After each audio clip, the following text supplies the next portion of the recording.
Hey guys, Mika here, and I'm bringing you a very special ukulele from Japan. This is a custom tenor size Toshi ukulele, and the luthier is Toshifumi Usaka from the Tokushima prefecture of Japan.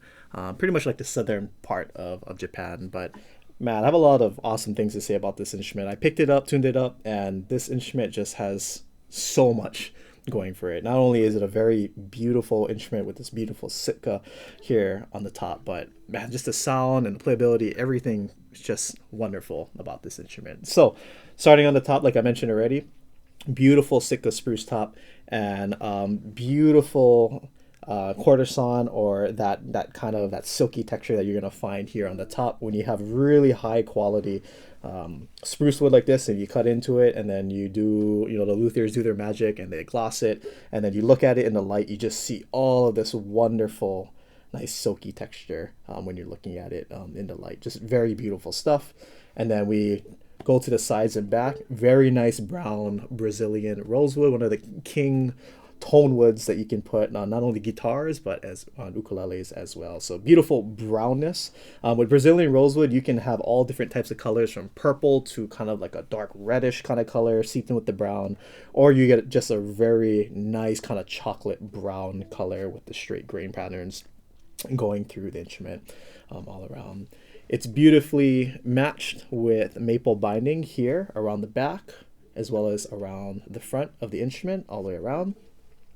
And then when we look into the finer details, we have a red purfling all around the front of the instrument right here, as well as around the rosette, we have a green purfling. So green is one of my favorite colors. I like this kind of darker emerald green here around the rosette. And then we also have this Brazilian rosewood rosette here around the sound hole, as well as on the bridge right here, on the fretboard, and on the headstock. So absolutely beautiful stuff. Can't get enough Brazilian rosewood on that instrument. Again, giving it that nice brown color on the headstock as well as the fretboard and the bridge as well. And then, little details like this where you notice where the strings are tied down on the bridge, we have a nice small piece of the black and white ebony, as well as this scoop or scallop cutaway here, where you can go ahead and nicely rest your fingers if you're playing all the way up here on the fretboard. So nice striking black and white ebony right here in that scallop cutaway. So very nice stuff. And then as you would typically expect on a fretboard, you're going to have your shell inlays or your shell dots on the fret 5, 7, 10, double on 12, and then 15. This is 14 frets to the body. And then you have your nice black and gold tuners here, very easy to use on the headstock. And then a nice little strip that goes or runs down the middle of the neck with that nice maple white color here in the middle, and then paired with the ebony on the sides of the middle. So you have the mahogany, and then you have the ebony with the black, and then you have the maple here in the middle. So very nice aesthetic that catches your eye even when you turn around towards the back of the instrument. And as you can see, it's also on the back side of the headstock, and then a nice little design with the pau abalone shell right here on the headstock. So absolutely beautiful stuff. I love how it has a very woody aesthetic to it. There's not a lot of like shell, around the instrument. Essentially, like, you don't have shell around the, or pau abalone shell around the rosette or around the, the outside, the perimeter of the body. Pretty much only on that headstock as well as the fretboard. But altogether, just a very nice wood aesthetic, especially with all of the brown woods from the Brazilian rosewood, and then that beautiful golden bait color from this Sitka spruce. Very beautiful Sitka spruce here on the top. So now getting into the sound, I just love how rich, how much resonance, how much this instrument's oozing with tone. There's just so much goodness baked into this instrument. I love how, like, on the A string or on the bottom string, the projection is really nice. It just jumps out right at you, so you can very much hear it. Then you can hear the sustain, beautiful. It just goes on and on. Nice and loud, but also very sweet. Just fairly nice, especially when you add a vibrato to it on these double notes.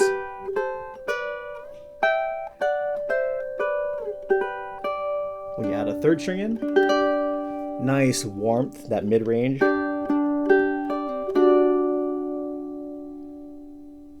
really hear the sustain. Not sure how much the mic's picking it up, but the sustain of how it's reacting in this room is just very beautiful.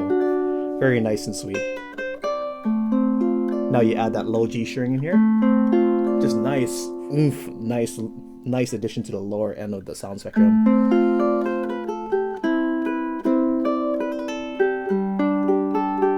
Nice, just full sound, especially from that low G string. And I don't have to play hard at all, playing really light. The instrument's just so responsive. Beautiful stuff. Very nice and sweet in the middle of the fretboard as you walk down the fretboard into the open strings. If I go higher on the fretboard, still very sweet, and the sustain is still very nice. Very articulate and clean on the upper.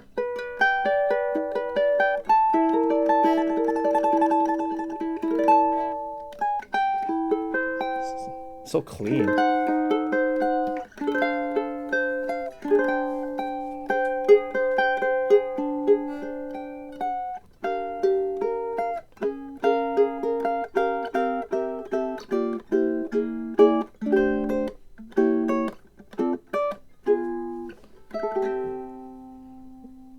All around just a fantastic instrument.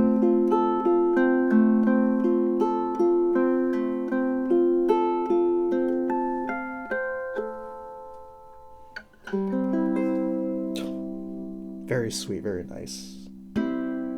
So here's a sound sample to do this wonderful instrument some justice. Here we go.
So as you can see, just playing here in the first position, the first 3 frets, just very nice. Good word to actually use to describe this is actually a Japanese word, which is like yasashi, which is like very easygoing, very laid back, just a very good feeling. Whenever I play this ukulele, I just want to go on and try to see where this ukulele takes me, because it just makes me feel really good on the inside, nice and warm. I don't have to dig into it a lot. Everything just sounds so Just very responsive.